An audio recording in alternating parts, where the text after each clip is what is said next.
Picture this.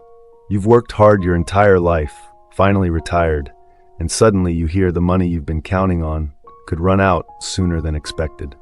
Social Security, the lifeline for nearly 70 million Americans, just turned 90 years old. And on its birthday, a proclamation from the White House promised faster service, a crackdown on fraud, and even no more federal taxes on Social Security benefits. Sounds like a win, right? But here's the big question. Is this a real solution or just a short-term boost? Let's break it down. Back in 1935, President Franklin D. Roosevelt signed the Social Security Act into law. Its mission was simple: make sure hardworking Americans could retire without falling into poverty. Over the decades, it survived wars, recessions, and political fights. But trust alone won't keep it afloat. The truth, the Social Security Trust Fund is on track to run dry within the next decade, unless changes are made.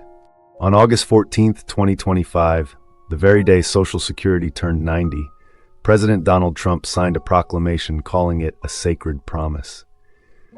Now, proclamations don't change the law, but they can spotlight priorities. This one focused on faster service, cleaning up records, and reassuring Americans the program will be protected. Trump brought in Frank Bisignano, a private sector executive known for fixing broken systems, to lead the Social Security Administration. The result, according to the White House, shorter wait times in offices, fewer hours stuck on hold, and a shrinking backlog of disability claims.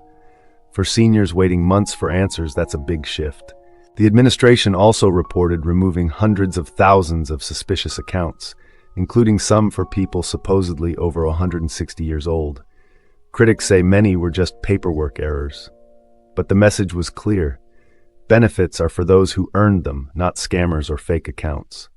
Here's what grabbed the headlines. Seniors will no longer pay federal taxes on their Social Security benefits. This was part of a larger bill already signed into law. For retirees, that's more money in their pockets each month.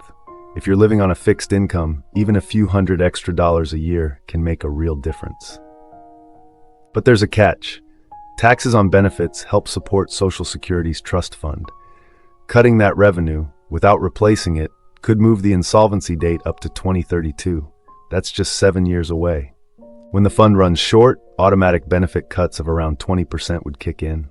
So yes, there's immediate relief now, but potentially a bigger problem later.